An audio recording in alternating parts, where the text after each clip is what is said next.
Hello, everybody. Welcome to the Energy Newsbeat podcast. My name's Stuart Turley, President and CEO of the Sandstone Group. We are in an energy not transition. There is actually no energy transition going on right now because we need absolutely all forms of energy. We really need nuclear energy. And I happen to have Doug Sandridge, who is actually an oil and gas executive who has started the Oil and Gas Executives for Nuclear Group. How are you today, Doug?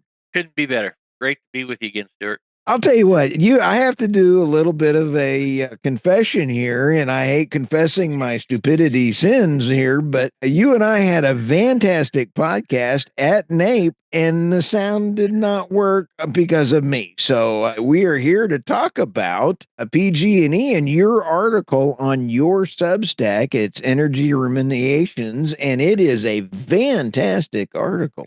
Thank you. Yes, I'm very proud of that article. I worked on it for over a year, about 14 months, and finally it became so voluminous I had to break it into two parts. But it's really just a passion, a love story. I just love the story so much. I just had to share. Oh, that's fantastic. Well, kick us off with Diablo Canyon's. California has got some serious mismanagement of energy policies. And I'm just going to say this outright in the oil and gas side of things. We've got some great friends out there, and I absolutely love Mike Umbro out there. He's leading the charge. He is one of my favorite cats on the planet. And we've got Kern County out there that is actually a great place to drill oil. They've done a great job, but California imports in 60% of their oil, and it's even from sanctioned oil country. I don't get this. And so when you take a look, should we go ahead and import from people who don't understand how to do good things? Or should we use nuclear energy? And they've really, Gavin Newsom's tried to even shut down the Diablo Canyon, which is what, 9.8%, I believe, somewhere in that range of California's energy. Yes, California's electricity. So yes, I'm good friends with Mike as well. He's a friend of the industry. I got a text from him yesterday, in fact, and he's doing great work in California. But they've got such a hot mess out in California. But Man. let's start the story 10 or 12,000 years ago, because there's a tribe, excuse me, in Central California. I'm going to refer to them as the YT tribe. Their name is more complex than that, but they go by YT because most Anglos like me can't say their name properly. And you might know them as the Northern Chumash Tribe. And I think there's 7 or 8 Chumash tribes along the central and southern coast of California. But the Northern Chumash Tribe has occupied, and their homeland has been the area of San Luis Obispo County for the past 10 to 15,000 years. I think anthropologists assume, there's evidence that they have been living there uninterrupted for at least 12,000 years. So fast forward 500 years ago, Spanish and Portuguese explorers start to explore the western coast of America, and they come into first contact with these tribes, but they're not really interested in California at that time. But about 250 years ago, the Spanish start to legitimately opine for California. They start to colonize California. They start setting up military presidios and Catholic missions along the coast of California for the purpose of colonizing and essentially Christianizing the natives. Right. And so, over a period of time, the Northern Chumash tribe, the YT tribe, was dispossessed of all of their land. And of course, they were dispossessed without compensation, they were dispossessed without permission. It's a common story. This is what happened 200 years ago. So, fast forward to, World War II, we finally develop atomic energy. And after the war, President Eisenhower tries to reframe atomic energy, nuclear energy, as a force for good.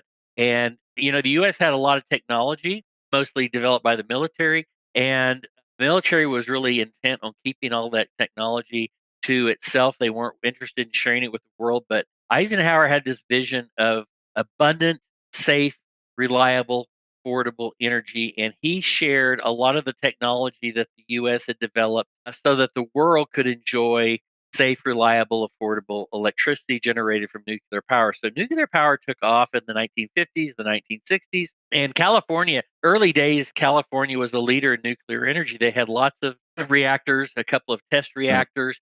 It was a hotbed of activity for nuclear energy. However, at some point in the 70s, some of the NGOs like Greenpeace kind of changed their story. They originally had come out thinking that having clean electricity was a good thing for mankind, but then there were certain elements of those organizations started to believe, well, maybe we're not mature enough as a species to handle the vast prosperity that we could have from having lots of abundant amounts of clean electricity.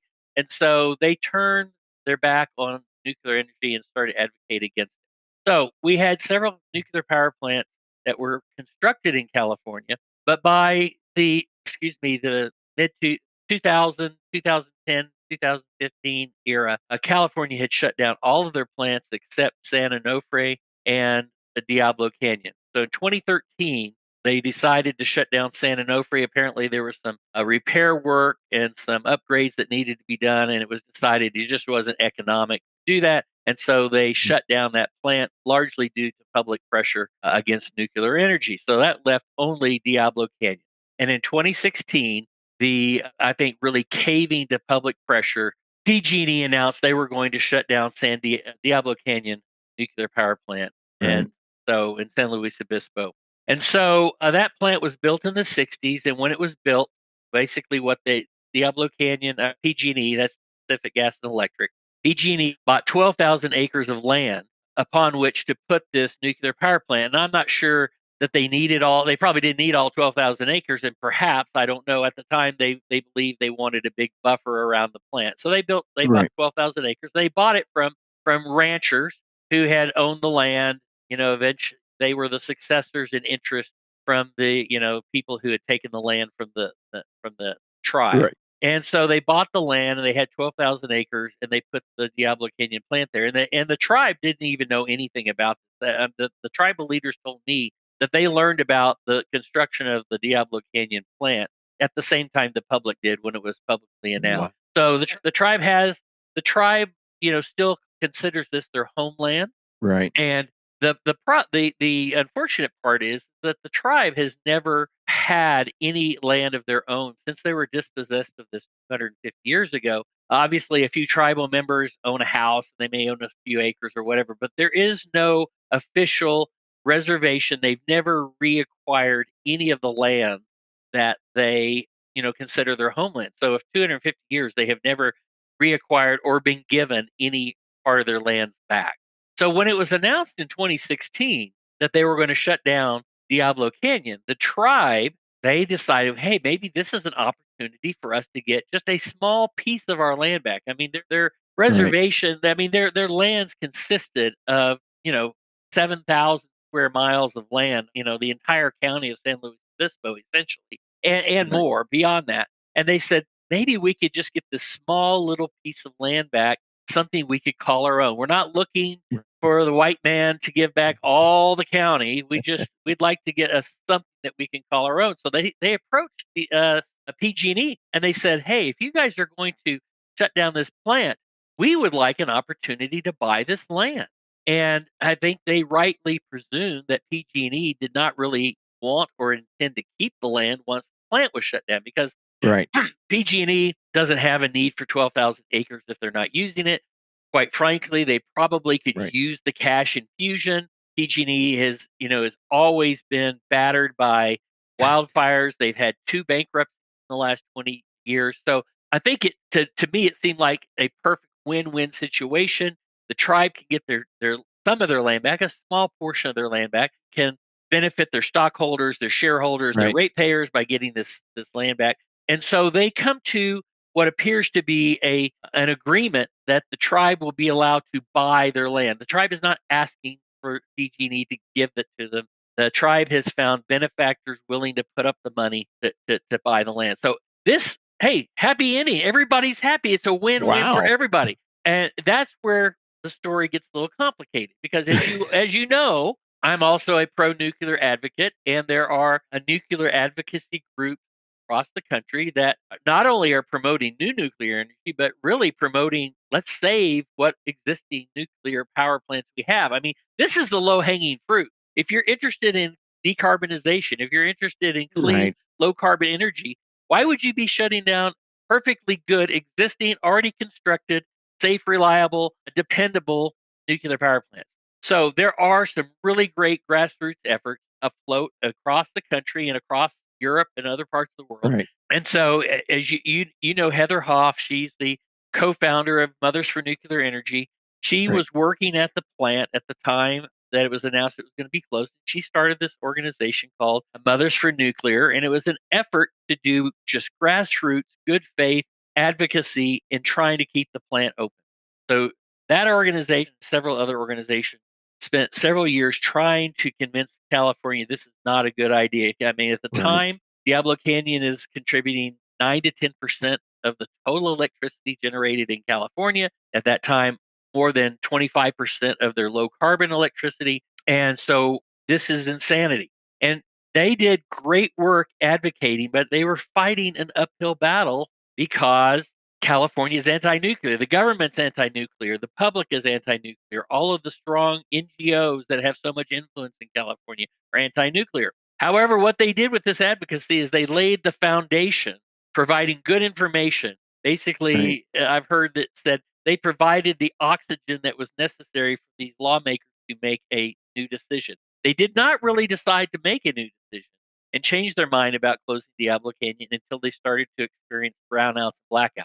But in 2019, they started, they had put in so much wind and solar on the grid. They had shut down their coal plants, shut down some of their gas plants, shut down their nuclear plants. Now they can't keep the lights on. So now you have a governor who has national political aspirations. You can't be governor of a state that's going through blackouts. So Gavin Newsom's office and Gavin Newsom himself started to realize maybe we need to rethink Diablo Canyon. And so credit all of these advocacy groups who did all the hard work behind the scenes to lay the foundation, then come in the blackouts, and all of a sudden everyone's mood changes and they say they agree to save Diablo Canyon. So they have the state legislature pass a bill that says we're going to extend the life of Diablo Canyon. The governor signs the bill. Everyone is happy. I mean, it's exciting as a nuclear advocate to think that these great advocacy groups were able to, with no money, just with hard work and good faith, to save the plant.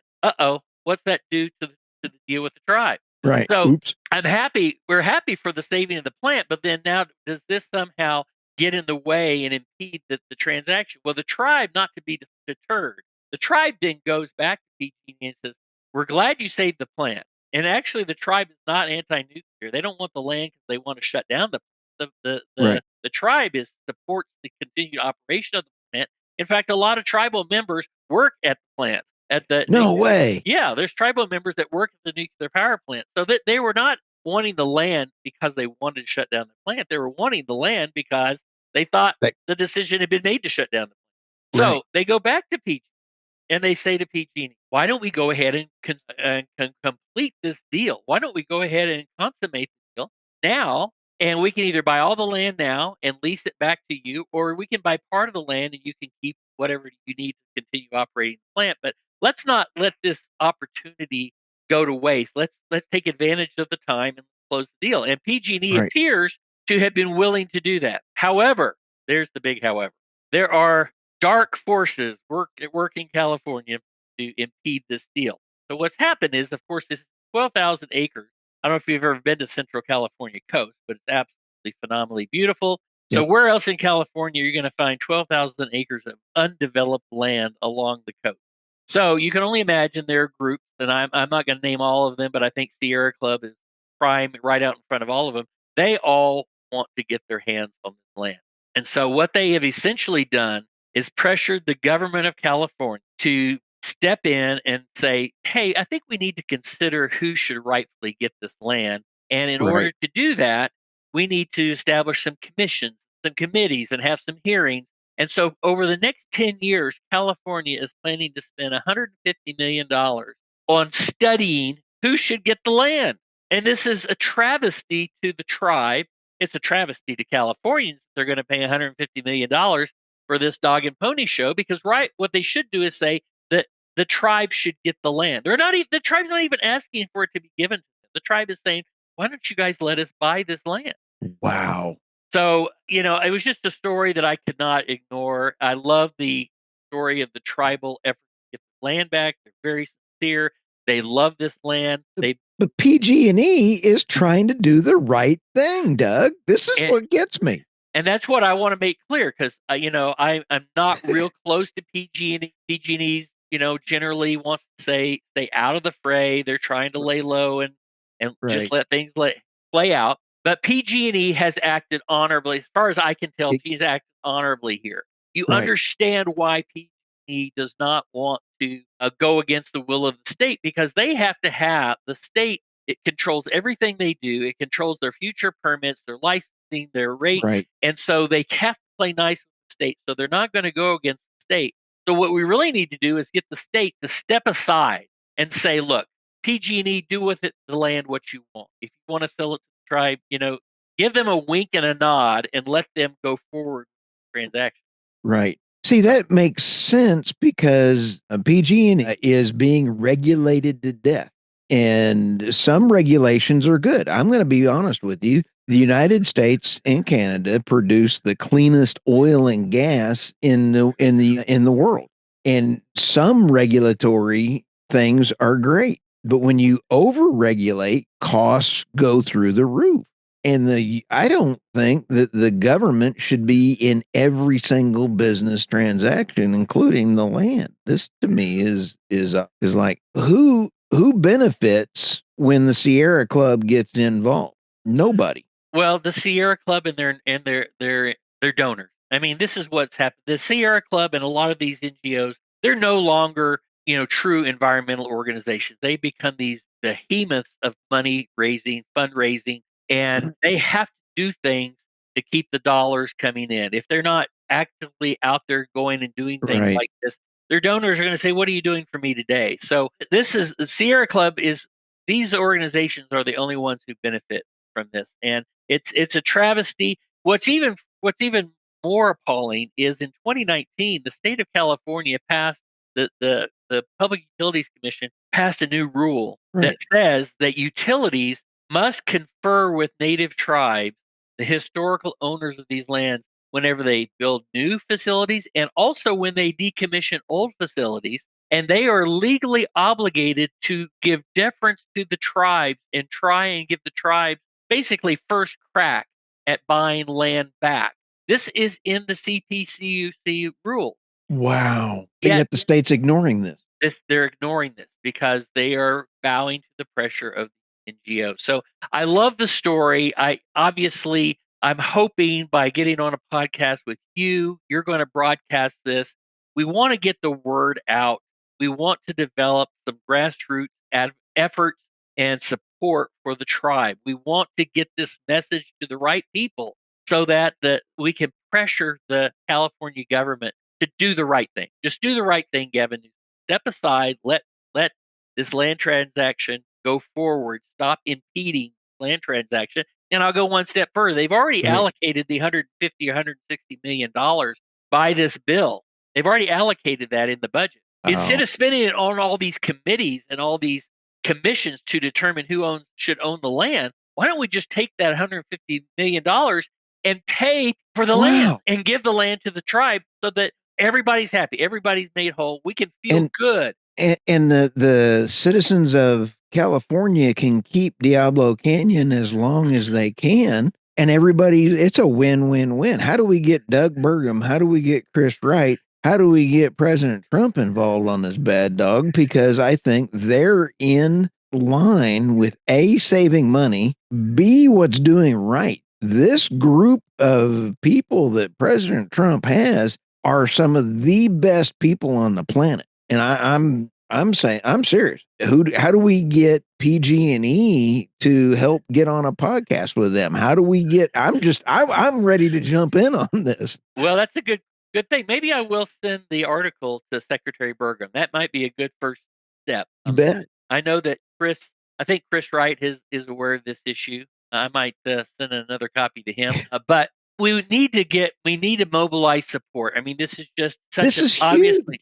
It would be. I could go to bed at night and say, I did something good. If we could somehow mobilize public opinion in favor of this land transaction, and I could hang it up and go play golf. I wouldn't have to do Well, anything else. well, Doug, how do people get a hold of you in order if they hear this podcast and say, I want to help? Okay, well, there's probably the easiest way is to message me on LinkedIn, connect with me on LinkedIn. I'm very active on LinkedIn, and that's probably the easiest way. I also do publish my energy rumination blog on Substack.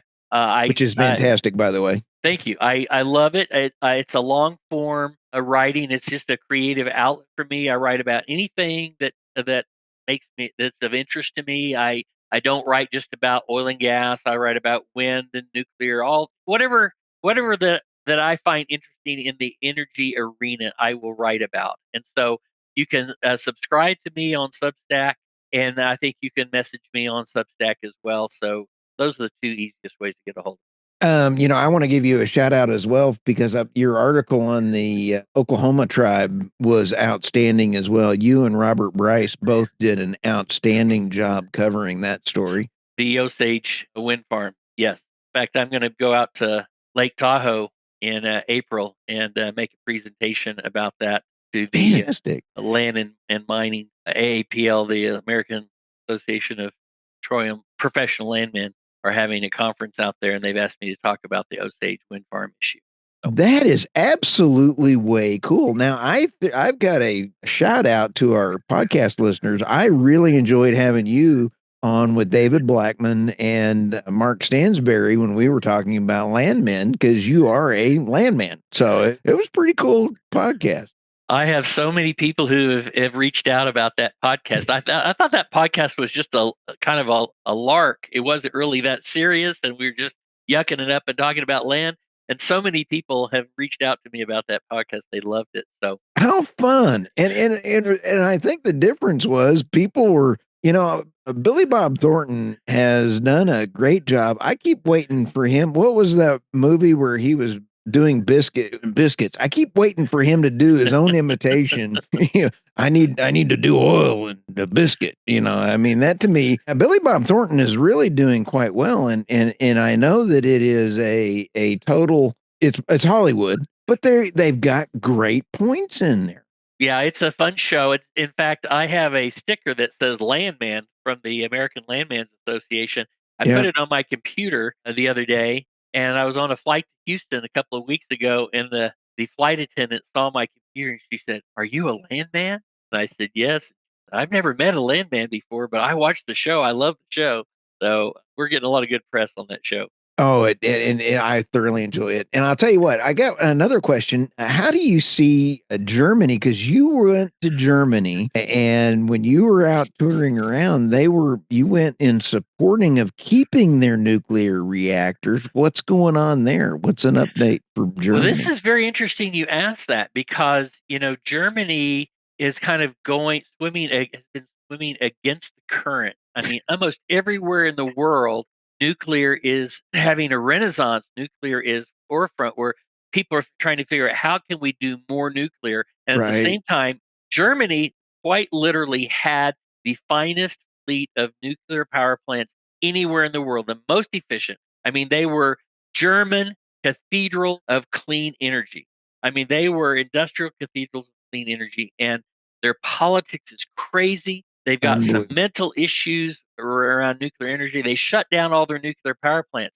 So what happened is they've had recent elections, and there's a fight to see who's going to the parliamentary procedure of forming Right. coalitions is very complex, very difficult, and you got to sometimes pony up with other people that you don't necessarily agree with. The strange bedfellows, getting together to form a coalition. We don't know what's going to happen. However, Mark Nelson's group, Mark Nelson is the executive director at the Radiant Energy Fund, Radiant Energy Group, I think is how they call it Yep. now. They did a recent report on how you could restart those German nuclear power plants. And what they did is they had some people on the ground in Germany who are doing intelligence work, talking to employees at each of these decommissioned plants. They said, Right. what is the status of decommissioning? They just came out with a report in December. And Yep. incidentally, I wrote an article about this last month, so you can go to Energy Rumination and read about it. But they did a report that shows that many of these plants could be restarted in a fairly short amount of time in a relatively small amount of money. In fact, I think one of the plants could be restarted this year with Yep. less than $500 million, $500 million or less, or 500 million euros or less of upgrades and investment. And this report was fantastic because it gave it An provided outline. a outline, a pathway for how they could open like 6 or 8 of these, reopen these plants over a period between now and say 2030. The report was fantastic and it really got a lot of people's attention. I just heard 2 nights ago that there are some secret negotiations going on Yep. with the German government right now. I mean, this week, where Wow. they have finally got the nuclear industry itself to stand up and say we need to do this, because part of the problem has been the German government over the last 20 years has staffed all of these. They've made sure that all these utilities, all these operators of these plants are being run by people who are anti-nuclear. And so institutionally, the nuclear plants themselves have become anti-nuclear. And so now my understanding is Wow. the nuclear industry itself has seen how devastating it has been to the German economy, how devastating it is to prices, how devastating it is to the public, how devastating it has been to their industry.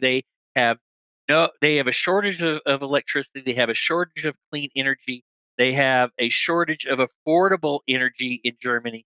And my understanding is, again, this is off the record, but I'm hearing Right. that these utilities have finally come to their senses, and now they themselves are putting pressure on the German government to go ahead and restart some of these power plants.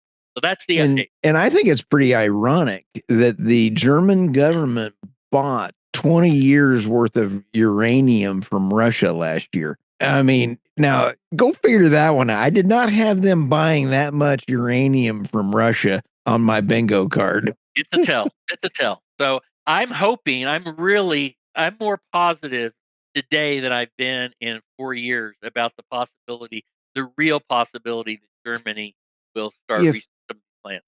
if countries don't have low cost energy, regimes change.